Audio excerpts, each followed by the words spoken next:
नमस्कार, आप देख रहे हैं राष्ट्र प्रथम और मैं हूं आपके साथ में शोभित पाठक। तो रुक करते हैं फटाफट खबरों की तरफ।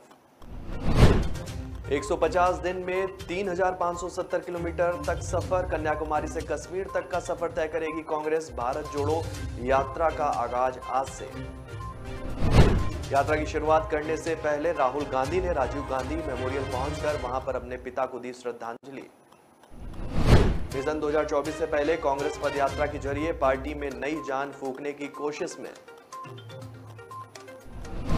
12 राज्य और 2 केंद्र शासित प्रदेशों से होकर गुजरेगी यात्रा। हर दिन 21 किलोमीटर पैदल चलकर 150 दिन में 3,570 किलोमीटर की दूरी तय कर यात्रा पहुंचेगी कश्मीर तक।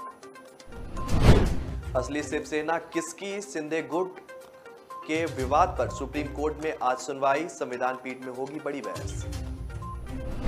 महाराष्ट्र की सत्ता पर काबिज एकनाथ शिंदे गुट ने सुप्रीम कोर्ट में असली शिवसेना होने के दावे को लेकर दायर की थी याचिका। असली शिवसेना उद्धव ठाकरे गुट की है या शिंदे गुट की, इस बारे में चुनाव आयोग इसलिए फैसला नहीं कर पाया क्योंकि मामला शीर्ष अदालत में लंबित है। मामले पर सुनवाई के लिए प्रधान न्यायाधीश यू ललित ने जिन 5 सदस्यों की संविधान पीठ गठित की है, जस्टिस चंद्रचूड़ के अलावा justice MR. Shah, justice Krishna Murari भी हैं इसमें शामिल। राहुल गांधी केजरीवाल के बाद अब तीसरे दिन शरद पवार से मिलेंगे नीतीश कुमार। पिछले 3 दिनों से राजधानी दिल्ली में डेरा जमाए हुए हैं नीतीश कुमार। नीतीश अभी तक कई बड़े नेताओं से मुलाकात कर चुके हैं। दिल्ली दौरे के पहले दिन नीतीश ने प्रधानमंत्री पद के प्रबल दावेदार राहुल गांधी से मुलाकात की, तो दूसरे दिन दिल्ली के मुख्यमंत्री अरविंद केजरीवाल के साथ लंच किया। आज नीतीश के दिल्ली दौरे के तीसरे दिन में अब नीतीश कुमार राष्ट्रपति और उपराष्ट्रपति से भी मुलाकात करेंगे। आज से शुरू हुई कांग्रेस की भारत जोड़ो यात्रा 150 दिन में 3,570 किलोमीटर के सफर को पूरा करेगी। कांग्रेस का कहना है इस यात्रा का मकसद प्रेम और भाईचारे को फैलाना है। कांग्रेस का कहना है यह यात्रा एकता की शक्ति दिखाने, कदम से कदम मिलाने और सपनों का भारत बनाने के लिए होगी। कांग्रेस की इस यात्रा को 2024 के लोकसभा चुनाव से भी जोड़कर देखा जा रहा है। बीजेपी की बड़ी बैठक में अमित शाह ने कहा कि पिछली बार से ज्यादा सीटें जीतनी है। मंत्रियों को दी कई नसीहतें। बैठक में कई मंत्रियों को 2 टूक निर्देश दिया गया कि पहले प्रवास कार्यक्रम पूरा करिए, संगठन का काम प्राथमिक रूप से जरूरी है। समीक्षा के दौरान कई मंत्रियों ने प्रवास कार्यक्रम पूरे नहीं किए। सूत्रों के मुताबिक इस पर केंद्रीय गृह मंत्री अमित शाह ने नाराजगी भी जताई। बिहार के पूर्व मुख्यमंत्री और राज्यसभा सांसद सुशील कुमार मोदी ने बिहार के मुख्यमंत्री नीतीश कुमार पर बोला तीखा हमला। बिहार बाढ़ से परेशान है और नीतीश कुमार पॉलिटिकल टूर पर दिल्ली घूम रहे हैं, बड़ा आरोप भी लगाया। उन्होंने ट्वीट कर कहा कि अधिकांश राज्य में हमारी सरकार है, पीएम की लोकप्रियता बढ़ती जा रही है। ये लाख प्रयास कर लें लेकिन लोगों को एक नहीं कर पाएंगे।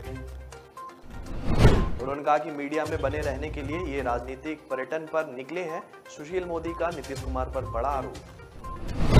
छिपाने के लिए कुछ नहीं, ईमानदारी से किया काम। ईडी की छापेमारी के बाद बोले मनीष सिसोदिया।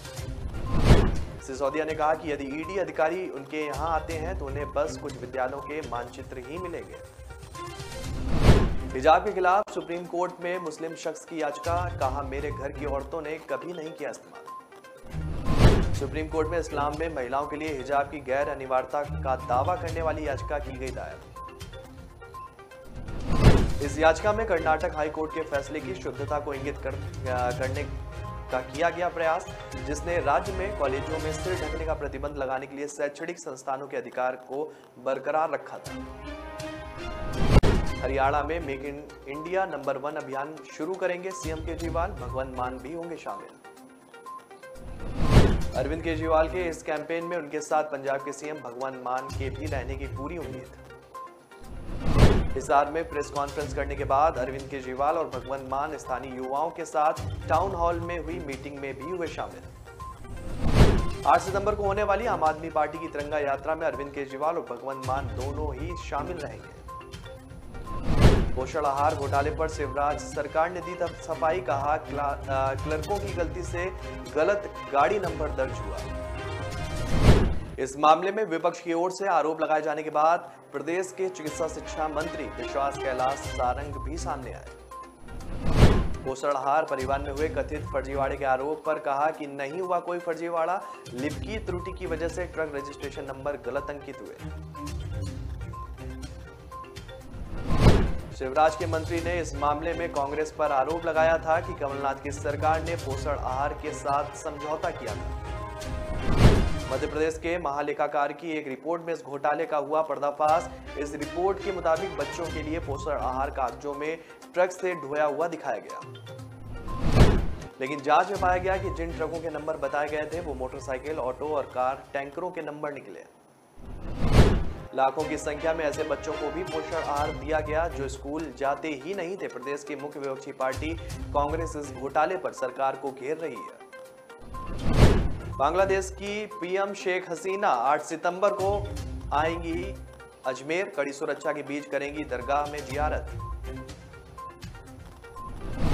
पीएम हसीना के दौरे को लेकर अजमेर जिला कलेक्टर, एसपी, बांग्लादेश सरकार के डिप्टी चीफ प्रोटोकॉल की टीम भी रही मौजूद। दरगाह और आसपास के इलाकों में किए जा रहे हैं हाई सिक्योरिटी बंदोबस्त। दरगाह परिसर के निकट छतों पर हथियारबंद जवान भी रहेंगे तैनात। दिल्ली गेट, दरगाह बाजार, धान मंडी और अन्य निकटवर्ती इलाकों के साथ निजाम गेट से आस्थाना शरीफ तक कड़े सुरक्षा के इंतजाम। जिला प्रशासन जयपुर रोड से सर्किट हाउस और सुभाष उद्यान गंज सर्किल होते हुए कारकेट रूट पर कर रहा है रिहर्सल।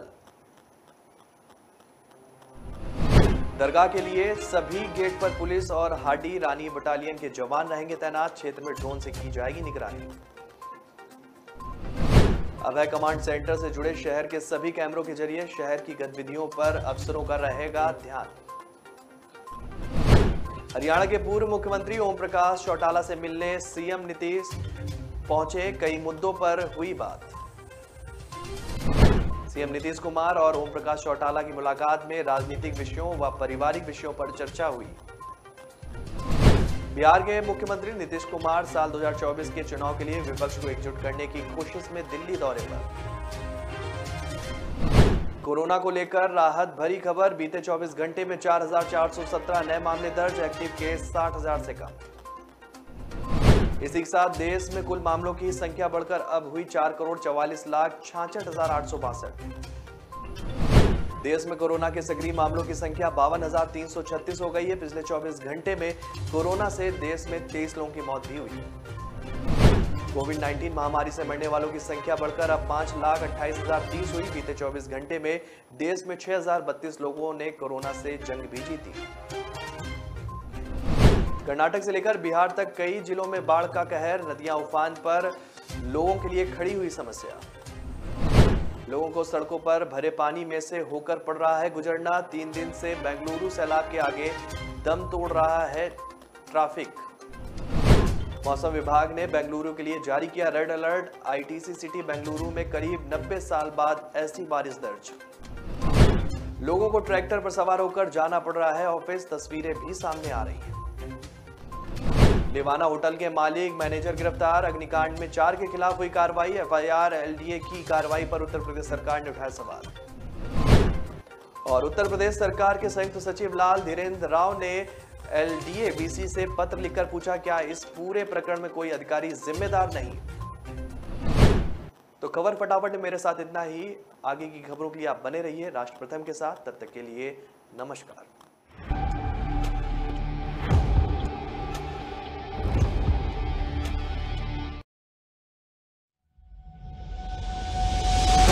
लहरों से डरकर नौका पार नहीं होती,